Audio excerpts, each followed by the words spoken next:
108 on News Talk 1130 WISN. I'm Dan O'Donnell. Welcome to the Tech Show. I'm pleased to be joined by Emryn Leonard. Good morning, good afternoon, Dan. We're going to have several Dans on today, aren't we not? Yes, we are, absolutely. Starting with Dr. Dan Schroeder, who's actually joining us on the phone now. Before we get to him, though, just a quick background. What is tech? What does it do? Tech started right here in Milwaukee in 1957. So for 50-some years, we've been conducting what we call CEO roundtables. And they form more or less a informal board of directors or a think tank for each other. And it allows a couple of things that are hard to get to. Number one, the opportunity to work on your business versus in your business. And tech provides that.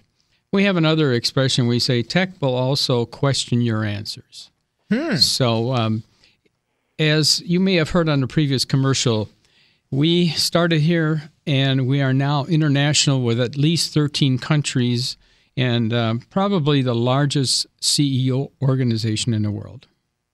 Joining us now is a member of tech. He is, or excuse me, not a member of tech, but he is the CEO and president of Organization Development Consultants Incorporated in Brookfield, Dr. Daniel Schroeder. Dr. Schroeder, thank you so much for joining us this afternoon.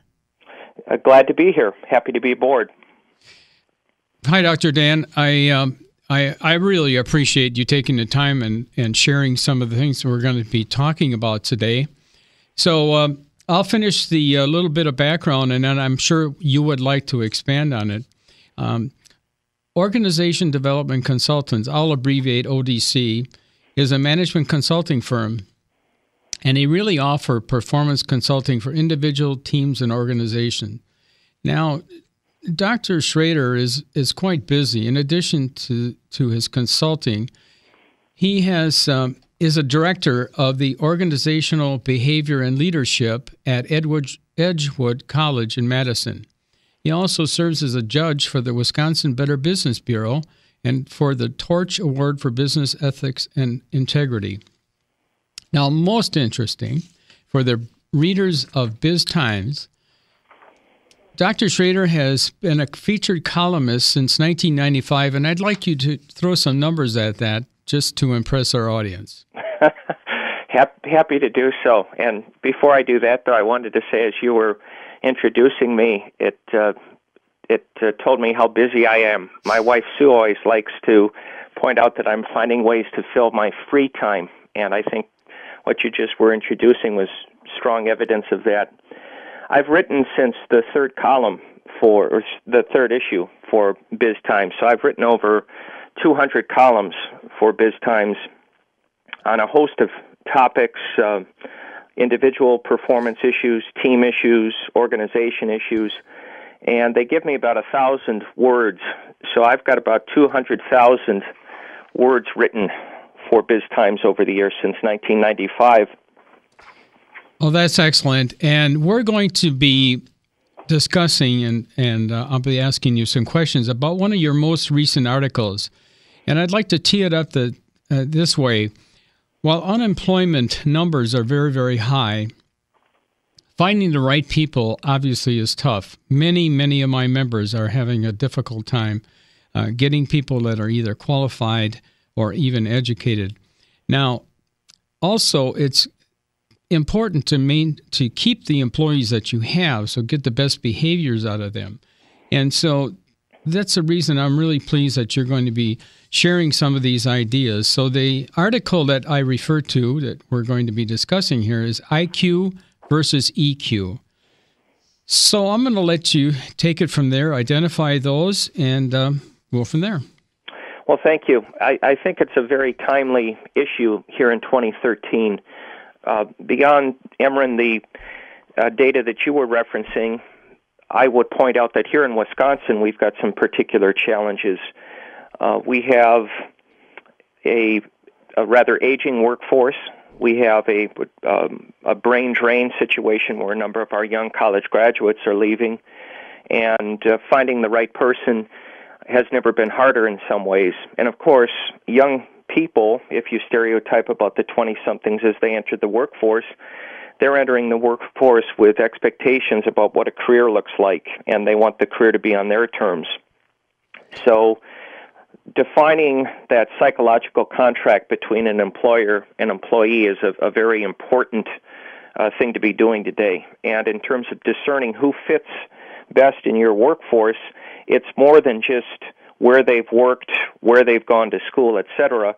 And that's where the concepts of IQ and EQ come into play. We're all familiar, I think, with the concept of intellectual quotient, IQ.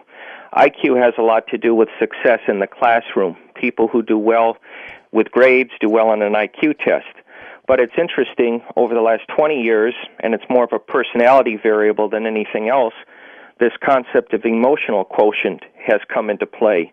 Managing feelings in oneself and then managing feelings in relationships with others.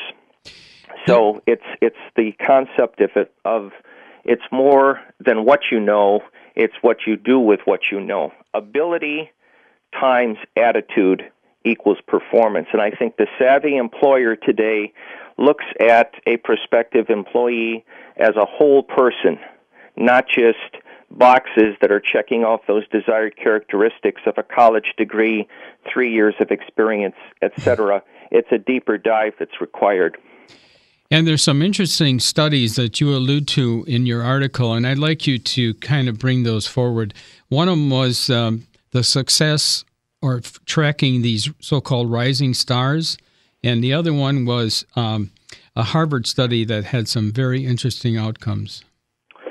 Well, I think it's very interesting, too. We're not just talking off the top of our heads here. The strengths-based approach, this positive psychology movement increasingly has hard evidence behind it over the last 20 years. And those studies that you reference are a couple of them. Listeners might be familiar with the Center for Creative Leadership, CCL. Their specialty, their stock in trade, is working with leaders at all levels and helping them to maximize their capabilities. CCL, at one point in time, took a look at rising star leaders that they'd been working with, people across the board at varying levels who'd been rising stars but who'd turned into plummeting comets. They no longer were rising, they were falling. And what CCL documented in a white paper was that about 80% of these folks shared what CCL called an interpersonal flaw or deficit. It wasn't that they didn't know what they were doing or how to do it on the technical side of the equation.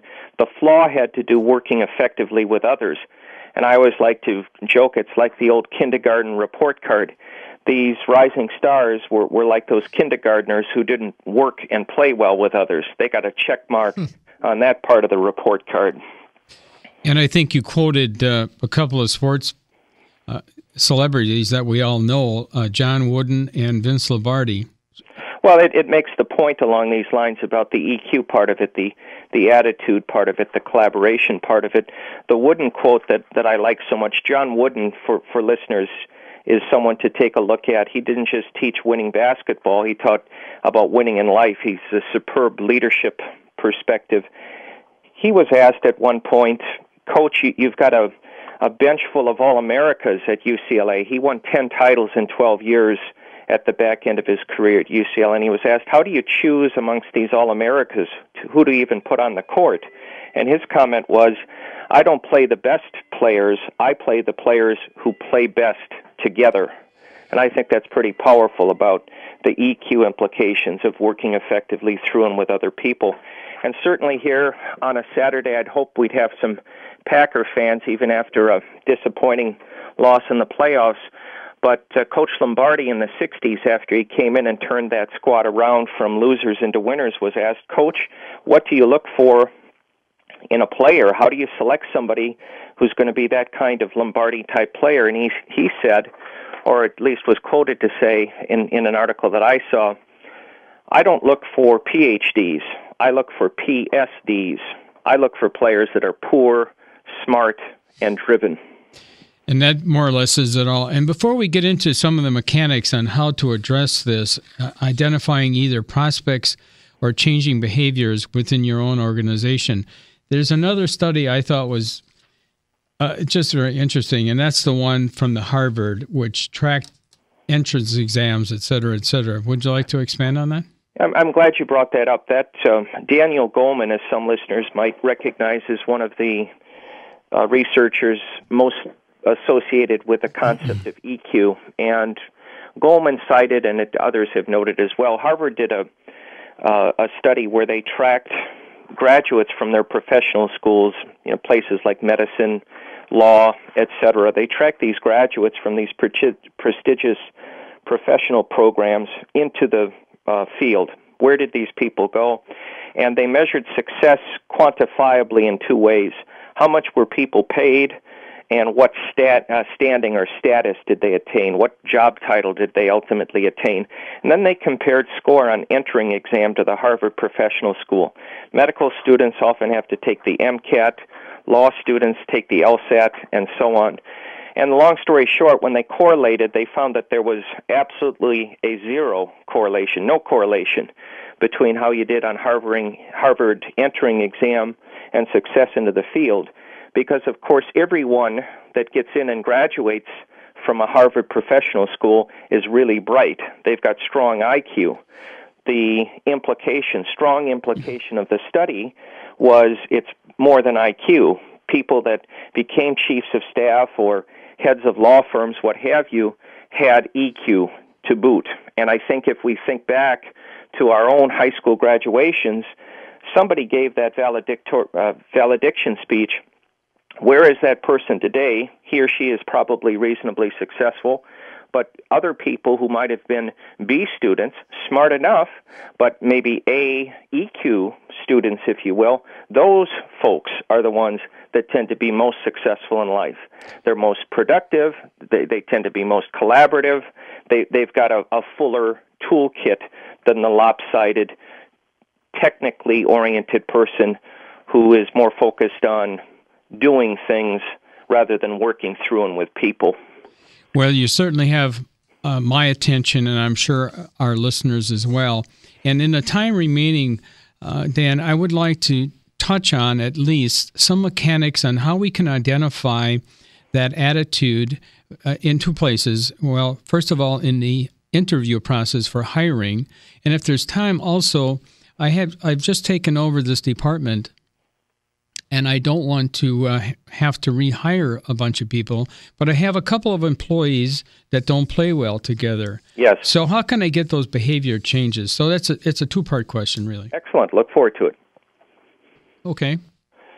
Would you like me to address either one of those right now? Yeah, why don't we start with the hiring process? Because the hiring one? Yes, please. Sure. There are so many tools available today, and without being prescriptive about particular tools, I would encourage people to think about augmenting what they're typically doing by maybe taking a look at some of the tests and measures that are out there.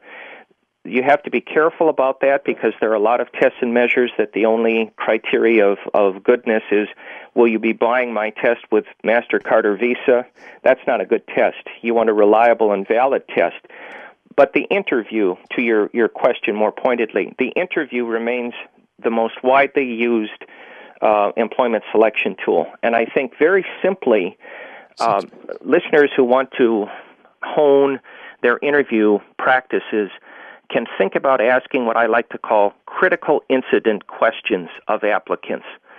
Think about the job that the person is being considered for, and when the incumbent in that position hits a home run, what's going on under those circumstances? Conversely, when there's a strikeout, what's going on under those circumstances? That will give scenarios or situations that you can build interview questions around. And then what you want to do is build questions that are open-ended, that call upon the candidate to give behavioral examples and sort of what if they were in that setting, what is it that they would do? And the sort of icing on the cake to be a little more sophisticated interviewing would be people that are familiar with that job, the HR person, the hiring manager, maybe even incumbent employees. what are criteria that would be a good answer versus a not so good answer for these scenario-based questions? People today are a little bit more sophisticated in interviewing. You want to be able to discern what is a good, an average, or a not so good answer to your situational-based question. Okay, and so we've hired him, but there's some people in this department that don't play well together. And as I indicated earlier, it's very difficult to find the right technical talent, and we would like to work with our current employees and see if we can get those behavior changes. Well, that's right. So could you address that for the balance of our show, please? You bet. And it's the kind of thing we referenced at the beginning, the work that ODC does with teams. This is the kind of thing we typically confront with teams, whether they're grassroots teams or project teams or even executive teams. One of the ironies is in life we don't get a lot of training in how to be effective in teams. And my own take on this today is that leaders need to be leaders, they need to be teammates, and situationally they need to be followers. And in order to do that, if we're going to have that dynamic within a team, we need people that have some interpersonal skills, communication skills, conflict resolution skills. So the place to start would be to set some ground rules or expectations within the team for how we're going to behave, not just what we're going to do. Lots of teams have project plans or they have team business plans. That's the IQ kinds of focus, the subject matter kinds of focus. Correspondingly, you need to flesh out the other half of the equation, not just the technical operating system, the human operating system. How are we going to collaborate? What are some behavioral expectations? Sometimes it's helpful to do a quickie personality or communication inventory so people get to see themselves and one another through a different lens. But I think setting some ground rules and creating the power of feedback into the mix, when we can comment on one another's work, not just in terms of its technical merits, but in terms of how it feels as we're working together, now we're getting somewhere. Highly, highly effective teams, if you want to talk about a high-performance team, a high-performance team is concerned with both what work is turned out and also how it's turned out. And they have a focus on both product and process. Process, as I'm using it there, having to do with the team process. So it's the kind of thing that a team leader, at least conceivably, could facilitate himself or herself. Many organizations have human resources talent. External consultants are always available. But I think it's that focus shot in the arm to say that we're also going to be asking you to pick up the pace behaviorally within our team. Being the A student, being the sharp technician isn't enough. We want you to do more than that. We want you to reach and extend. And if I could, I always like to reference John Wooden on this particular point. It's what you learn after you know that matters the most. And sometimes when we're lopsided with that IQ or technical focus, the learning we need to do has to do with the softer skills of the equation. Well, because we're dealing with such intangibles here, how do you feel about, setting these interpersonal goals? You want to get these behavior changes. Now, other than just observation, is there any real way to measure progress in this area of behavior change? Well, absolutely. I mean, the observation feedback that I was talking about is one way. To make it somewhat more quantifiable, it's frequently the case that a checklist or a questionnaire or a survey could be built. Some of the listeners might be familiar with a 360-degree survey. I'm a teammate, and I supervise people outside of the team, but I report to a boss. Let's get those three perspectives into the mix as to how I'm doing. You certainly can also just put in the crosshairs the team and its practices. Frequently at ODC, we make use of a team development survey that's based on the 12 keys to an effective team. Is there clear purpose? Is there civilized disagreement? and so on. And periodically, just as we do with a performance appraisal with individuals, we can do a performance appraisal with teams. Well, we've just hit the tip of the iceberg of this very deep and very important subject. And unfortunately, we have also run out of time. But I want to take this moment and just thank you very, very much for joining us today. It's been very helpful, and I hope our audience feels the same. But Dan, I really appreciate it. Oh, it's great, Amarin. Thanks for having me on. Look forward to future conversations. Okay, and we will do that. Thank you. He is Dr. Daniel Schroeder, Ph.D. and President and CEO of Organization Development Consultants Incorporated of Brookfield,